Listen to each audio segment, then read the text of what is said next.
Let's make it quick. Let's see. So it's our the bias is playing out, right? It's executing in the direction that we wanted to, but I hate that we're struggling so much. You can see it here. We're struggling so much. There is no impulsive move. There is a just pretty much random up down up down up down. But looking at it from an intraday perspective, it has some type of structure to it. Not the cleanest plays ever. Like for example, I'm sorry. For example, yesterday morning, I was looking forward to trying to see something, top around here, right? Hoping to have something come up into this wick of interest, but unfortunately, we didn't do any. We didn't do that, and instead, we left equal highs, took those out, and then continued lower. So the structure is still downside, right? I don't care about the rejection during New York. The only reason I'll care about that rejection in New York is if we take out this previous high. If we do not take out that previous high, then all this is playing the range of a premium, right? And we're at a point now where we're so close to taking out a previous low that I'm leaning towards it'll before we see if we get a pullback, I'm more inclined to think that we'll take out this previous low before doing that, and then maybe reaching back into a zone of premium. Right? Let's say we break that low, coming back into zone of premium. Who's to say we can't come back to that H1 wick of interest? It's it's super sloppy, and it's hard to continue to want to short this just because we're already in a heavy discount from the previous range, which is there, right? We're already in a heavy discount, so any short play would be an intraday trade to me.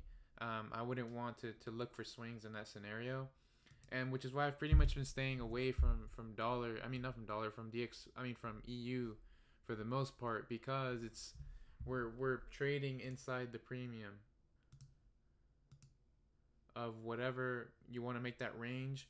Just looking at it based off common sense, we're inside the premium of this range, right? So I'm trying to go back to my roots. I'm trying to trade less.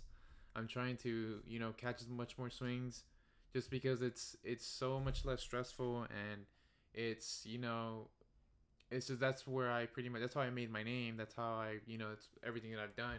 But once we've learned to master just how candles work and how price moves as a whole, you start doing more intradays, and I enjoy that, right? But I also have to consider that I do want to go back to my swings and etc etc. So my focus wasn't here; it was more so on GU. And let me tell you this whole trade, why I'm inclined to trade this over trading euro. And obviously from a macro standpoint, right, we know where this is going long term, up 100%, right? Same thing with GU. But when we're looking at the entire potential, right, GU has so much more potential because we just broke all-time lows. So we're I'm anticipating to at least return to the equilibrium of price, right? Assuming that's the low there, I easily believe that we can easily come back to 1.6 within the next couple of years. So that pretty much creates a bias for for price. I mean, or for a bias for the long term, and you can base swings intradays off of that. And so when thinking of that, right, looking at my swing bias now, we're pretty much in a phase where I'm still believing that this is a spring. Just because we took out both lows, pre-supply, selling climax, automatic rally, secondary test, spring, and typically a spring has a bear flag in it, and then false, and pretty much creates a false play.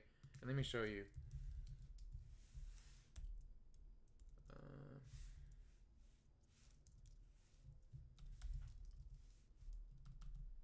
What is is wrong with my typing today?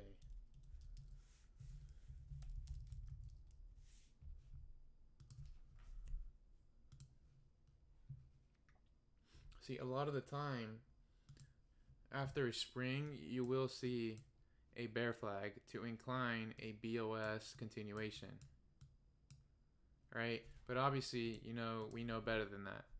I'm not, even if this is a BOS continuation, right, based off of range, we're not even at equilibrium yet. So I want to see a premium before wanting to sell. So if we see the bear flag and then, you know, the move up, we've now broken levels of structure, and now I'm more inclined to bullish bias because now we understand that cycle is occurring, and we've now pretty much crossed the range equilibrium. So I just be wanting to look for any continuation to the upside. So that's what I'm believing is pretty much occurring with GU. And going off that bias,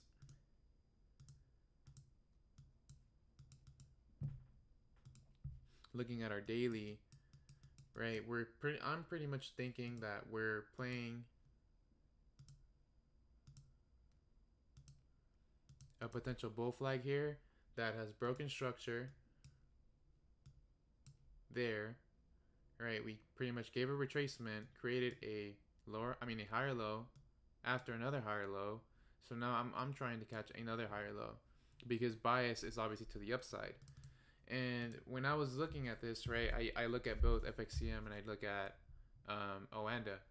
So when it was the day before yesterday, I believe, yeah, it should have been, yeah, the day before yesterday, when we were approaching, you know, pretty much our hours of interest, I automatically saw this. So you don't see this on the FXCM chart, but that's why I really like the Oanda chart, because it disregards, you know, the gap, and that allows me to see price clearly, to see how, you know, what happened when. And the first thing I noticed was this.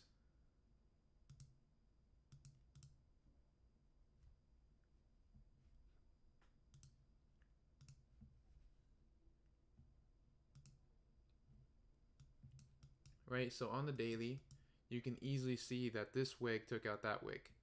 And as soon as I saw that, that becomes an automatic point of interest to me. And also, I noticed this wick here. So I don't consider this a POI.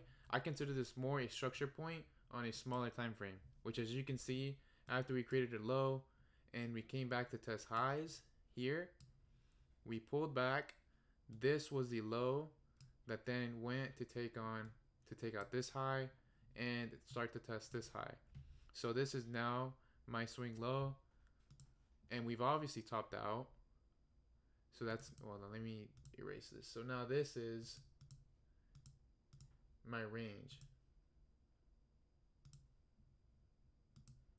This is now my range of interest, right? Oh, I did that wrong. I'm sorry. From there. All right, this is now my range of interest because this low is what created the next high. And then after this high was created, we pulled back and then failed to take out a previous high there and started pulling back. So looking at that range, right? Buy low, sell high. No. Buy lower, sell higher. So off the bat, I see 2 wicks of interest. But the cool thing about this is that this is that daily wick, right? So that, to me, because I'm taking it off the daily, I'm deriving it from this time frame, I'm more inclined to this POI over that one, right? Does that make sense?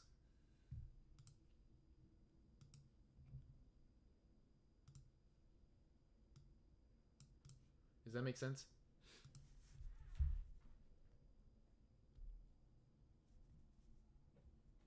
Damn, I didn't know it was that hard to hit YES. Nah, it's cool. But yeah, so that's pretty much that creates my zone of interest. And when I was going through my time frames, the first one that I acknowledged was this 8-hour and then this 6-hour. This is what I really liked because you can obviously see that right around where that daily liquidity grab, I'll just call it that, occurs, we now see this candle, right? So obviously based off SC rules, I care for the open and close, but since it's such a higher time frame, I'm gonna acknowledge that low, but I'm still only gonna use the open. Like, do you guys understand why I'm doing that?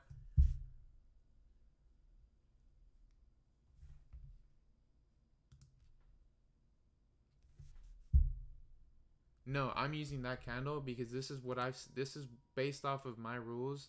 This is what's standing out to me, and I'm gonna show you something else in a couple seconds. Um, so pretty much, oh, hold on.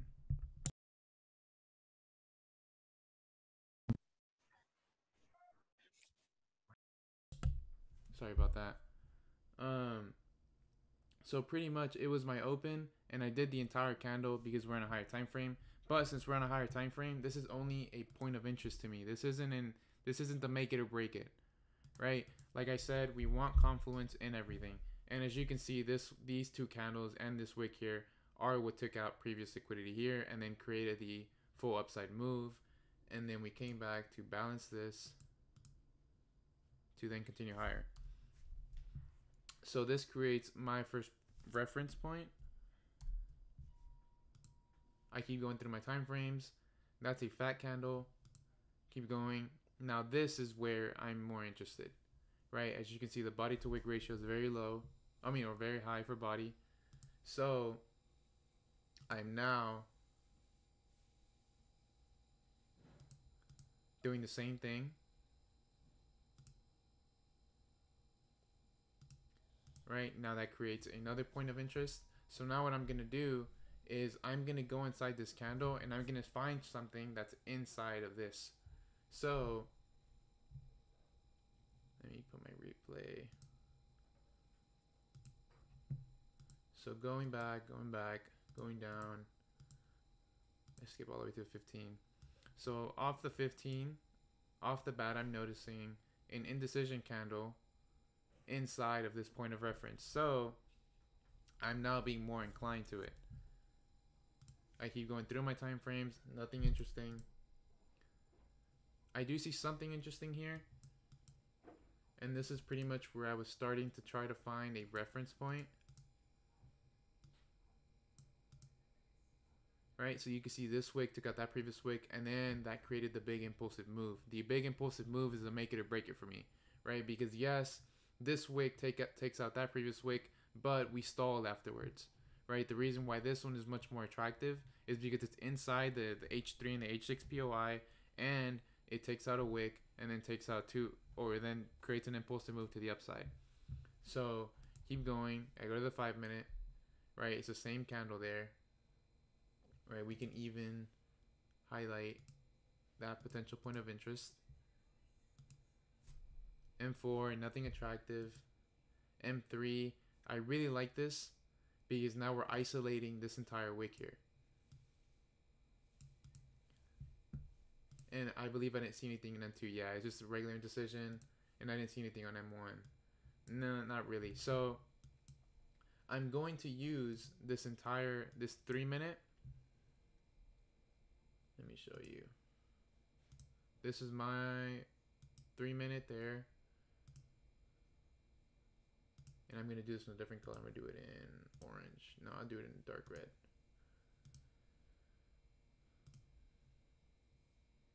And I'm going to highlight the whole candle. And when I went to M1, I even saw a potential point of interest here. Right?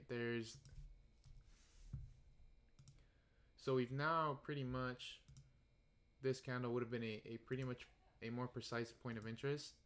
But I'm going to go off that 3 minute because I'm not trying to guess a low with a 1 pip range, you know? Like, as perfect as it can be, you know, I don't care to be perfect. I just want to catch the move. So I left that as is. And we've now pretty much had the H6 here, which is the POI here. We've now had the H3 here, the 50% there. And we now have a pretty much clear zone of interest in between those two. Right? Yes, this is the H3, but I like that there's more confluence in this zone of interest here. So let's see.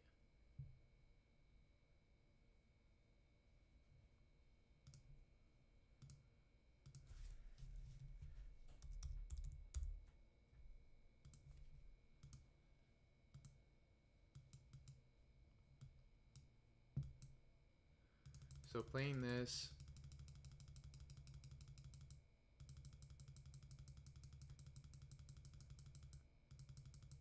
let's see if I can get to right before overlap starts.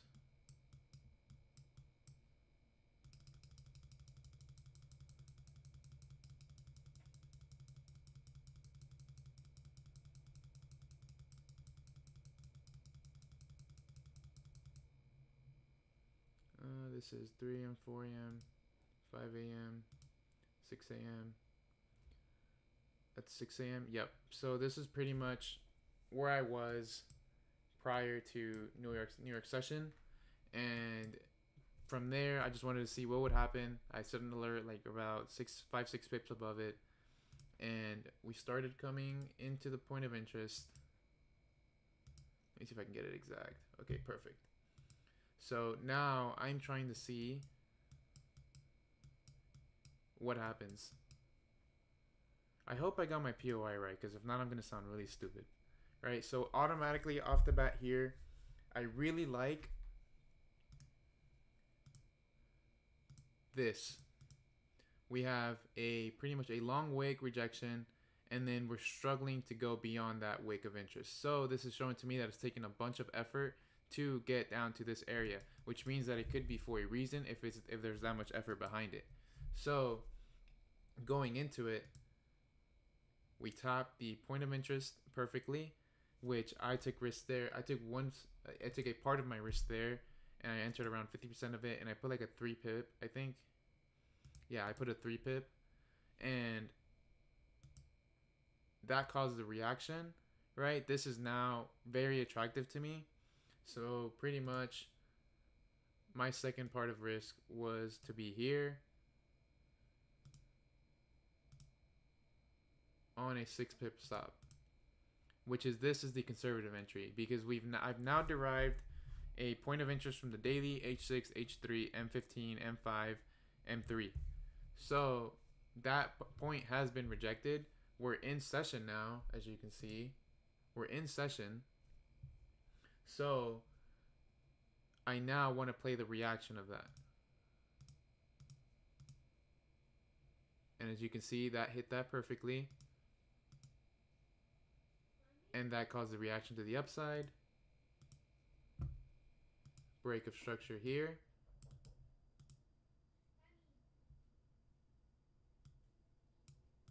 Break of structure there. And that's when it goes. So overall, both points of interest were straight. They were good.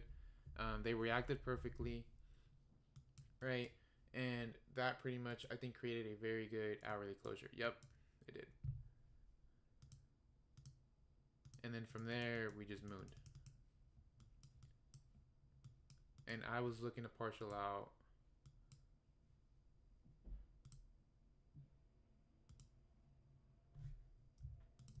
There. And that would have been about 156 pips. 150 pips just to be realistic. So from a 6 pip stop to a 150 pip TP1. Well, this would have been my first swing target. Your first intraday target would have obviously been here, which is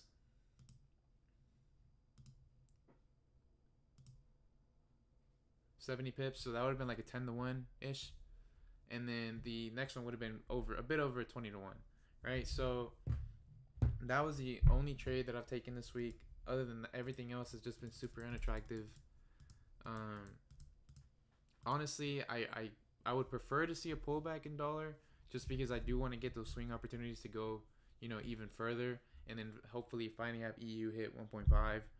But for the most part now, it's just been, pretty. I'll just keep it at uncertain, very uncertain. So yeah, I mean, that was the that was the entry for GU. Did that make sense?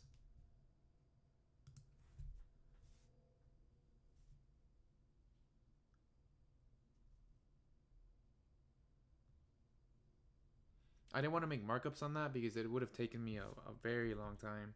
I do have a couple journals to finish up. I should get those done by tomorrow. But other than that, I mean, that was pretty much the lecture today. And as for dollar, it's just, I'm very interested to see if this high is going to maintain itself through London. Based off the looks of it, doesn't look too likely. Doesn't look too likely, but I think I do have a small topic for today, just a quick discussion. Pretty much, it's been, how I like to pretty much apply,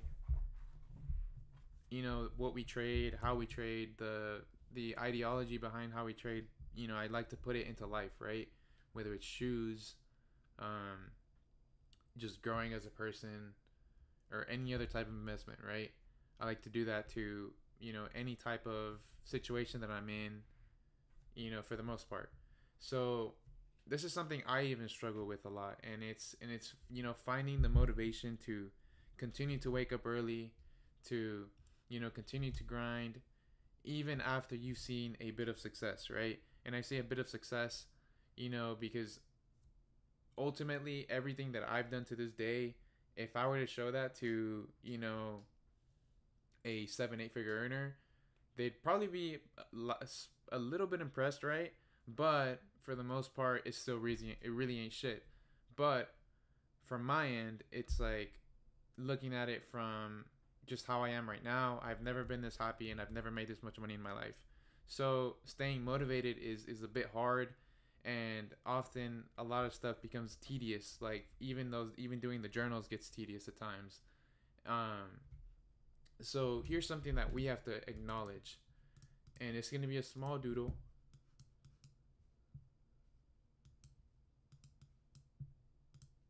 Right, so a foundation behind how we trade, how we operate is Wyckoff, right? And understanding, the logic behind accumulation, distribution, reaccumulation, redistribution is transitions from supply to demand, demand to supply, supply to more supply, or demand to more demand. But look at the principle behind that, and we come up with, a downtrend in accumulation, coming from shitty points in life, and it's only getting shittier from there, to then accumulate, to then, finally see the light and essentially start to come up, right? So this was life for me for the past 3 years, right? 4 knee surgeries. My grandfather passed away. My uncle passed away 2 months later. Depression hit. Life sucked. Life fucking sucked. And I'm gonna do a fucking middle finger there because life fucking sucked. And who's to say, obviously a trend never goes in one direction forever. And that goes for life too, right? Because looking at life now, right, we left IML there. We launched RCB, right? We now see the optimism and seeing the money come in. But owning a business isn't easy, right? So business struggles come into play. It ties into school, life, etc. But from there, right, you finally start to see the light. You finally start to see results. You finally see life start to change, right? It continues to go on. And here is where I am in life now. I believe, right? I truly believe that I've experienced the worst shit in my life. Maybe I'll experience worse shit, but I hope it's way down the road. But I feel like I'm at a point now, where now it's here. It's I'm pretty much at a point where, I'm making all this bread, whatever, and you start to get comfortable, etc. This is now your sign of strength. But ultimately, you've seen success, yes, because you've already overcame previous obstacles. But this is still the beginning for the trend, for the real move. right? So when you apply concepts into, your real life, and you really look at it in depth, you really start to see the bigger picture, and the bigger picture is what creates goals, and then having goals is what's going to motivate you to, continue to keep going, right? So let me see what you guys are saying. And pretty much it's like you reach a point where, yes, life is a bitch, life is ass, I hate life, whatever, depression hits, but the point is to keep going, right? Time is all about, hold on, I said this like a couple weeks ago. Time is all about, not circumstance, it's about occasion, right? Each second is a new occasion in life, so there's no point in focusing on this shit, any of this, because this has yet to come, right? So as much as you hate your fucking job, as much as you fucking hate doing whatever you have to do at 6 in the fucking morning, as much as you hate that you don't make trading yet, the point is keep going. Because eventually, if you work hard enough and if you're true to yourself, you'll get there.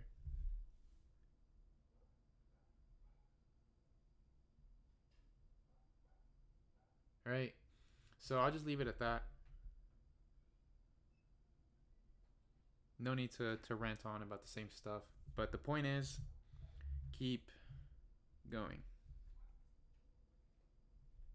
And I'll leave it at that.